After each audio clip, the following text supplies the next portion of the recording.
Good day, everyone. So this material will discuss about the topic feedback. So let us start.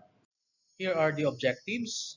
Number one, provide the necessary feedback to trainees. Number two, state the purpose of feedback. And number three, identify the characteristics of an effective feedback. So what is feedback? So it is important for trainees to know how well they are doing as they learn. This is because the knowledge that they are doing well gives trainees a sense of achievement which motivates them to learn more. Similarly, it is also important to let trainees know when they have made a mistake so that they will learn from it and take corrective measures. Hence, it is absolutely essential for trainers to monitor trainees' learning and give them a feedback. So feedback can be given to individual trainee, to a group of them, or to the whole class. So it would be more efficient if the whole class can share in the monitoring process and the feedback. So normally, in the teaching learning process, it is very important that we conduct feedback so that we can see whether there are some areas that needs to be improved in the aspect of the students or trainees as well as in the us as trainers or teachers. So that is the importance of having feedback. So what are the purpose of giving feedback? First one is it provides basis for maintaining or improving the feedback. Another one is to provide forum for assessing need and planning additional experiences and activities. So whatever findings that you will get based from the feedback, it can be an avenue for us to improve, to develop, or to add additional learning experiences or as well as activities in order to ensure that our training is really heading towards the attainment of the learning outcomes or competencies in a more efficient and effective way. Here are the characteristics of an effective feedback. First one is relates performance to the standards. So we are very aware that in the competency-based training, as well as in the competency-based assessment, all of the standards or all of the procedures, the contents which we're going to implement, execute during, after the training, as well as during the assessment are based from the training regulations which serves as our standards. So this shows how the performance compares to the standard, exemplar, or goal. Okay? So, John, your session plan did not include the learning objective as shown here in the standard session plan. So that is an example. So we must always compare or as a reference in knowing what will be the feedback, we always go back to our standards.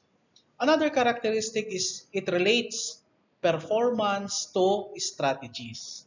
So you must give your trainees or students feedback about how well they apply specific strategies or steps. So for example, your student or trainee John, you set up the table correctly. So this is in terms for those are having food service management specializations. I can see that you follow the guidelines in setting up the table. Okay? So in electronics, you can also give them a feedback that will show that the standard that they are doing, for example, a particular task in relation to electronics is based on the competency standard set by the industries. Okay? Next characteristics is indicates progress. So in this case, by placing the feedback in the context of the previous expected performance, for example, your trainee Mona, your session plan has improved by showing logical sequence in your presentation. Now you need to improve in developing your information sheet. So in that case, Mona or your trainee will be aware, that he or she has acquired a progress in that particular activity or undertaking which she is performing. Okay? So another characteristics is indicates corrective procedures or action. So corrective action is pragmatic and possible. It gives students specific actions in which they can manage to improve. Okay, so for example, you have made errors in presenting your modules of instruction. So if you can recall, this is applicable to our curriculum development and evaluation course. So please refer to module 1 and review how it should be presented. So feedback will also give us an idea with regards to improve or to correct some of our actions.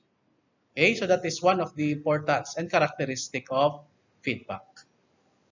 So another characteristic is it is given frequently and immediately. So usually every after an performance or every after an activity, we usually or we must give our feedback.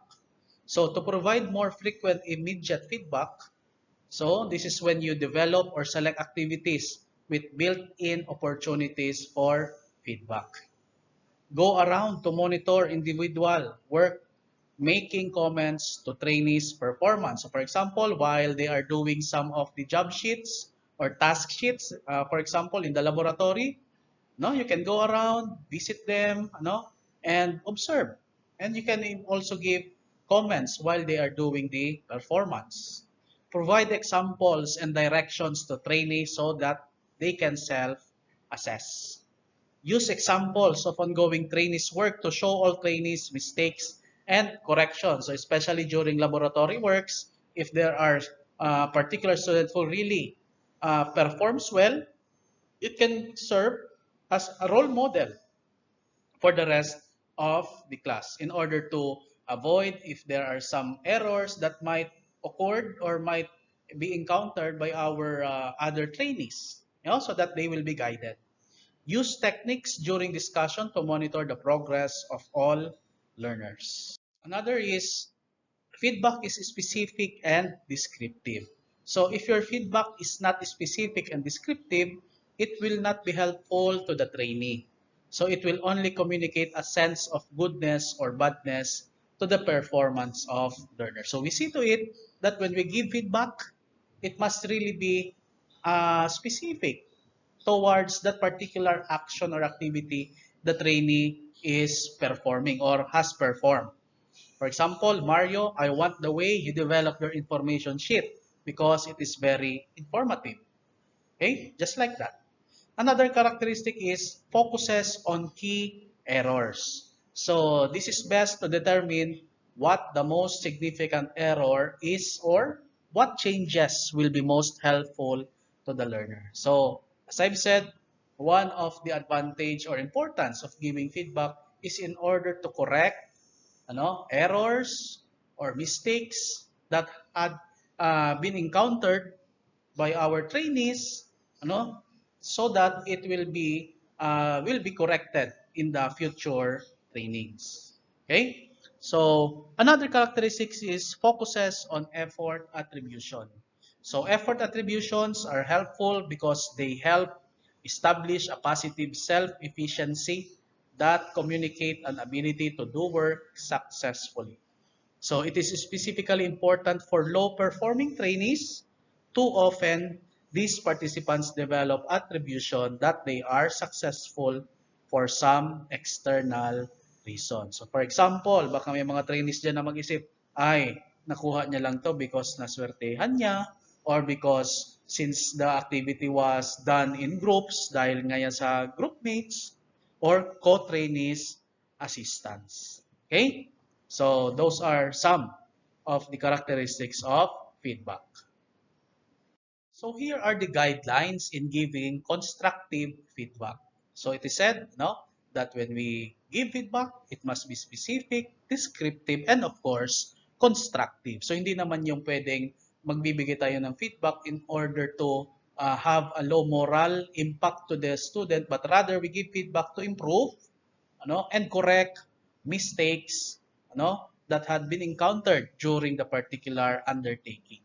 So all comments shall be based on observable behavior and not assumed motives, or intent. So kung ano lang yung na-observe or nakita mo during the performance, that will be your basis in giving the feedback.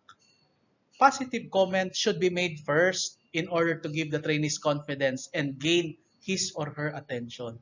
So this is the proper way to give feedback.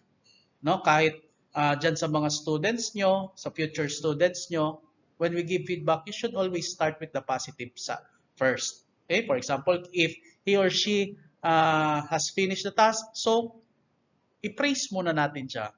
Okay, congratulations for successfully completed the task. So, afterwards, after the positive, that is the time that you're now going to give yung mga negative or yung mga observations based on his or her performance. So, language should be descriptive of specific behaviors rather than general comments indicating value judgments. Another is feedback should emphasize the sharing of information. There should be opportunities for both parties to contribute. Wherein another is feedback should not be detailed and broad so as to overload the trainees.